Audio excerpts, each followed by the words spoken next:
আসসালামু আলাইকুম রহমতুল্লাহ। প্রিয় বন্ধুরা, সবাই কেমন আছেন? আমি ভালো আছি আলহামদুলিল্লাহ। আজকে দুপুরের রেসিপি বাটার চিকেন, দেখতে থাকেন। এখানে শুধু চিকেন নিয়েছি, হাঁটি সারা চিকেন। এই হচ্ছে বাটার, এটা বাটার। কিছু গুঁড়া মশলা আছে, লং এলাচি, দারচিনি, তেজপাতা, একটা শুকনো লেবু। এখানে হলুদ গুঁড়ি 1 চামচ, মশলা 1 চামচ, ধনিয়া গুঁড়ো 1 চামচ, আধা চামচ সামান্য একটু মরিচ পাউডার, গোলমরিচ পাউডার আধা চামচ থেকে কম, আধা চামচ লবণ, পেঁয়াজ, টমেটো, ধনিয়া পাতা, কাঁচামরিচ, 2 পিস লেবু, লেবুর রস হবে, রসুন, আদা, কড়ি পাতা, দই হবে, দই পেস্ট, সালসা, কুকিং ক্রিম হবে, কুকিং ক্রিম। বিওয়ান বসা দিলাম, ফ্রেম দিয়ে দিলাম বাটার মশলাগুলা, বাটার মশলা দিয়ে দিছি। এটি হচ্ছে বাটার।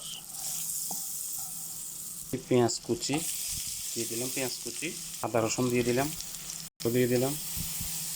পেঁয়াজ টমেটো নরম হয়ে গেছে, এখন দিয়ে দিচ্ছি মশলাগুলো, অ্যাড করা মশলাগুলো দিয়ে দিলাম। দিলাম পানি, একটু পানি দিচ্ছি, দিলাম টক দই 1 চামচ পরিমাণ দিয়ে দিছি, ফ্রেশ দিয়ে দিলাম 1 চামচ, কড়ি পাতা, কাঁচামরিচ, রস দিয়ে দিচ্ছি, লেবুর রস। চিকেনগুলো দিয়ে দিচ্ছি, হাঁড্ডি ছাড়া চিকেন দিয়ে দিলাম। ধরো কুকিং ক্রিম দিয়ে দিচ্ছি, সেরকম একটা ফ্লেভার আসতেছে বন্ধুরা। প্রিয় বন্ধুরা, বাটার চিকেন হয়ে গেছে, মাশাআল্লাহ, অসাধারণ, অনেক সুন্দর একটা ফ্লেভার আসতেছে। সবাই ভালো থাকবেন ইনশাআল্লাহ। দোয়া রইল, ভালোবাসা রইল। আল্লাহ হাফেজ। আসসালামু আলাইকুম রহমতুল্লাহ। পরবর্তী ভিডিওতে দেখা